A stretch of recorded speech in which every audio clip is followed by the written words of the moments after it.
दोस्तों, आपका स्वागत है हमारे चैनल साइंस ज्ञान हब में।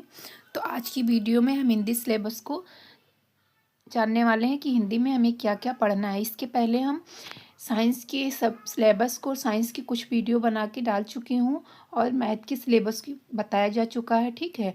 और बहुत जल्द ही मैथ की क्लास शुरू हो जाएंगी।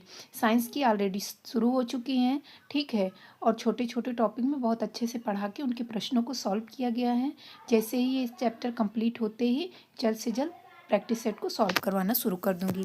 आज मैं, अगर आपने चैनल को सब्सक्राइब नहीं किया तो सब्सक्राइब कर दोस्तों के बीच शेयर कर दीजिए, ठीक है, ताकि अभी शुरुआत है, अभी से ही उनको जानकारी उपलब्ध हो जाए। तो क्या है, पहले हम हिंदी के सिलेबस को देखेंगे, उसके बाद इसमें कैसे प्रश्न पूछे जाते हैं, प्रश्नों को सॉल्व करेंगे। उसके बाद फिर हम किसमें क्या पढ़ना है चैप्टर वाइज क्लास शुरू कर देंगे। तो चलिए देखते हैं सिलेबस को। तो जो सिलेबस है हिंदी में, सबसे पहले आप बात ये ध्यान रखिए कि ये यूपी टेट अगर आप दे रहे हैं, ठीक है, तो स्टेट लेवल है। स्टेट में आपको क्या करना है, फर्स्ट लैंग्वेज में आपकी हिंदी रहेगी, ठीक है। सेकंड लैंग्वेज में आप इंग्लिश, संस्कृत या उर्दू, इसमें से आपका होगा। तो फर्स्ट में आपको हिंदी पढ़नी है। तो हिंदी जो फर्स्ट लैंग्वेज हम करते हैं वो थोड़ी मतलब डीपली पूछी जाती है। उसके बाद जो सेकंड करते हैं वो थोड़ी हल्की होती है। तो पहले हम हिंदी के सिलेबस को देखेंगे, हिंदी के लेंगे, फिर इसी से हम संस्कृत को लेंगे, ठीक है। क्योंकि इसमें जो संस्कृत पूछी जाती है वो सीटेट की तरह पूरी संस्कृत नहीं होती है, कुछ शब्द हिंदी के भी प्रयोग किए जाते हैं और हिंदी से ही बनते हैं, ठीक है। तो चलिए अब हम देखते हैं सिलेबस को। सिलेबस में पहले यानी जो अपठित अनुच्छेद यानी गद्यांश पद्यांश से जो प्रश्न पूछे जाते हैं वो रहेंगे। उसके बाद फिर संज्ञा और संज्ञा के भेद रहेंगे, सर्वनाम और सर्वनाम के भेद पूछे जाएंगे, विशेषण और विशेषण के भेद पूछे जाएंगे, क्रिया और क्रिया के भेद पूछे जाएंगे। फिर आपको वाच्य पढ़ना है, कृतवाच्य, कर्मवाच्य, भाववाच्य। इसके बाद आपको हिंदी भाषा की समस्त ध्वनियाँ, संयुक्ताक्षर, संयुक्त व्यंजन, अनुस्वार एवं चंद्र बिंदु में अंतर, यानी आपको यहाँ पे पूरे वर्णमाला को देखना है। फिर वर्ग कर्म पढ़ना है, पर्यायवाची, विपरार्थक, अनेकार्थक, समानार्थी शब्द पूछे जाते हैं। बस एक, लगभग कभी कभी एक भी नहीं आया, कभी एक से एक प्रश्न पूछे गए हैं इसमें से। में क्या है कि आपको अलग अलग लग रहा है। अब वर्ण कर्म है, अगर आप सही से क्या है वर्णमाला देख लेंगे, वर्ण कर्म आप व्यवस्थित करना सीख जाएंगे। फिलहाल चैप्टर सारे आपको करवाए जाएंगे। फिर अव्यय के भेद पढ़ने हैं, अनुस्वार अनुनासिक का प्रयोग पढ़ना है, रा के विभिन्न रूपों का प्रयोग पढ़ना है, ठीक है। वाक्य निर्माण आपको सरल, संयुक्त और मिश्रित वाक्य पढ़ने हैं। विराम चिन्हों की पहचान और उपयोग आपको पढ़ना है। वचन, काल और लिंग का प्रयोग आपको पढ़ना है। तत्सम, तद्भव, देशज और विशेषज शब्द आपको पढ़ने हैं। उसके बाद आपको क्या पढ़ना है, उपसर्ग प्रत्यय पढ़ने हैं, ठीक है। उपसर्ग प्रत्यय आपसे पूछे जाएंगे, शब्द युग्म पूछे जाते हैं, समास और समास विग्रह के भेद, मुहावरे, लोकोक्तियाँ आती हैं आपको, ठीक है। इसके बाद क्रिया, सकर्मक और आकर्मक क्रिया आपको पढ़ना है। संधि पढ़ना है, संधियाँ तीनों पढ़नी है। स्वर, व्यंजन और विसर्ग संधियाँ पढ़नी है। अलंकार में आपको पढ़ना है अनुप्रास अलंकार, यमक अलंकार, श्लेष अलंकार, उपमा अलंकार, रूपक अलंकार, उत्प्रेक्षा और अतिसंयुक्त, ये अलंकार आपको पढ़ने हैं। इसी प्रकार जैसे सीटेट में पेडागोजी से प्रश्न पूछे जाते हैं, तो इसमें भी भाषा विकास का जो अध्यापन होता है उससे प्रश्न पूछे जाते हैं। तो आप देख लीजिए इसमें आपको क्या पढ़ना है, सेम उसी प्रकार से पढ़ना है जैसे अधिगम अर्जन पढ़ना है, भाषा अध्यापन के सिद्धांत पढ़ने हैं, सुनने बोलने की यानी सुबोपॉली जो है उसको आपको पढ़ना है, ठीक है। विभिन्न चुनौतियों को देखना है कि पढ़ने में क्या कठिनाई आती है, त्रुटि है, विकार है, तो हमें किस प्रकार से उसका सॉल्यूशन करना है, ठीक है, कैसे उसमें उन्नति करनी है, ये सारी चीज़ें पढ़ना है। भाषा बोधगम्यता और प्रवीणता का मूल्यांकन, ठीक है, यही शुभोपाली यहाँ पे दिया गया है, ये पढ़ना है, ठीक है।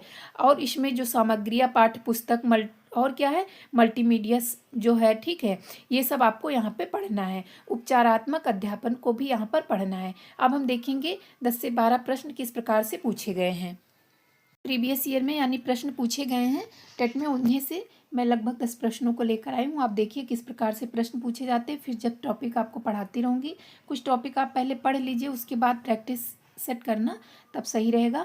बाकी जो टॉपिक पढ़ाऊंगी टॉपिक से प्रश्न करवाती रहूँगी। तो घोंसले में चिड़िया है में कौन सा कारक है, देखिए कारक से प्रश्न कैसे पूछे जाते हैं। तो कारक के लिए जब मैं आपको कारक बताऊंगी तो बहुत अच्छे से याद करने के लिए बता दूंगी। तो जैसे आपको कारक पढ़ना है तो है कर्ता ने कर्म को करण से, यहाँ पे ध्यान रखते चलिएगा, ठीक है, में घोंसले में अंदर है, तो कर्ता ने कर्म को करण से संप्रदान के लिए अपादान से अलगाव संबंध का की के अधिकरण में पर, तो अधिकरण यहाँ पे कौन सा जाएगा, अधिकरण, यानी ठीक है। तो इस प्रकार से मैं जैसे आपको अभी बता रही हूँ पढ़ने के लिए, ऐसे बहुत अच्छे से बता दूंगी, कहाँ पर क्या रहता है ये भी अच्छे से समझा दूंगी, ठीक है। तो यहाँ पे आपका अधिकरण कारक है। फिर आपका अगला प्रश्न है, निम्न में से किस शब्द की वर्तनी सही है। आपको वर्तनी में कैसे प्रश्न पूछे जाते हैं, जैसे यहाँ पे सन्निधि है, सन्निधि है, सामग्री है और सन्निधि है। तो इसमें आपका जो सही जाएगा वो ऑप्शन ए सही है। यहाँ पे दो दी लिखा गया है, टाइपिंग मिस्टेक हो गई है, ठीक है। तो यहाँ नहीं सही है, ऑप्शन आपका कौन सा ए सही जाएगा, क्योंकि यहाँ पे देखिए ऑप्शन ए सही है, यहाँ पे बड़ी की मात्रा नहीं होगी, ये भी गलत है। सामग्री आपको पता है ऐसे लिखी जाती है, ये गलत है, ठीक है। और यहाँ पे ये, ठीक है, ये और ये सेम कर दिया गया है, तो यहाँ ऑप्शन आपका ए सही जाएगा। अब जैसे पेडागोजी से प्रश्न किस प्रकार से पूछे जाते हैं, उपचारात्मक शिक्षण की सफलता निर्भर करती है। उपचारात्मक शिक्षण की सामग्री पर यह भी नहीं गलत है, समय व अवधि पर यह भी गलत है, भाषिक नियमों के ज्ञान पर यह भी गलत है, ठीक है। क्योंकि क्या है, समय और अवधि पर नहीं करती है, और क्या है, उपचारात्मक शिक्षण सामग्री पे नहीं। उपचारात्मक शिक्षण हम समस्याओं के कारणों की सही पहचान के लिए उपचारात्मक शिक्षण है, तो ऑप्शन आपका चौथा सही जाएगा। इसके बाद आपका है उच्चारण स्थान की दृष्टि से कौन सा विकल्प सही है, यानी वर्णमाला से जैसे पूछा गया है, तो तालब, दंत, मूर्धन, कंठ, ये सारे लिखिए, तो सा लिखा है, तो आप पहले तीनों सा को लिख लीजिए। पहले आपका ये आएगा, ठीक है, ये सा है और फिर ये है, तो ये आपका तालब्य होता है, ठीक है, ये आपका मूर्धन होता है और ये दंत है। तो अब यहाँ पे देखिए ये सा कौन सा है, ये मूर्धन है, ये कट जाएगा, ये दंत दूसरा आपका सही जाएगा। मूर्धन में कौन सा सा आपका है, यहाँ पे आपने क्या बताया, ये वाला सा है, ये गलत है। और कंठ में आपका आएगा का वर्ग का, ठीक है। तो ये जब मैं आपको पढ़ाऊंगी तो ये उसमें आपको समझ में आ जाएगा। अगली टॉपिक जब मैं हिंदी की शुरुआत करना वाली हूँ तो मैं यही सोच रही हूँ कि सबसे पहले पूरे वर्णमाला को पढ़ाऊंगी, स्वर व्यंजन कितने भेद हैं, संयुक्त, ठीक है, ये कंठ तालब, ये यही अगला हमारा चैप्टर शुरू होगा, यहीं से शुरुआत करेंगे। तो फिर अगले प्रश्न को देख लीजिए। अगला प्रश्न है, निम्नलिखित में से कौन सा शब्द तद्भव है। तद्भव क्या पूछा गया, तद्भव, तत्सम, तद्भव। तत्सम होते हैं यानी जो पुराने संस्कृत से जिनका हुआ, तद्भव जो हम बोलचाल की भाषा में प्रयोग करते हैं। तो पहला क्या है, नाथ, ठीक है। इसके बाद खेत है, तो नाथ तो हमारा तद्भव नहीं है, खेत है, ठीक है, क्योंकि क्षेत्र के लिए हमारा पुराना शब्द क्षेत्र प्रयोग होता है। त्रिकुटी और प्रभु, तो यहाँ पे हमारा ऑप्शन जो सही जाएगा वो दूसरा जाएगा, ठीक है, ये तद्भव है। तद्भव यानी जो हम बोलचाल की भाषा में प्रयोग करते हैं। अगले प्रश्न को देखिए। अगला प्रश्न है, ऋग्वेद का संधि विच्छेद, यानी आप संधि से पूछा गया ऋग्वेद का संधि विच्छेद करना है। तो यहाँ पे ऋग्वेद यानी यहाँ पे कौन सा संधि है, पहले आप देख लीजिए, व्यंजन संधि है, क्या है, व्यंजन संधि, व्यंजन संधि का मेल हो रहा है।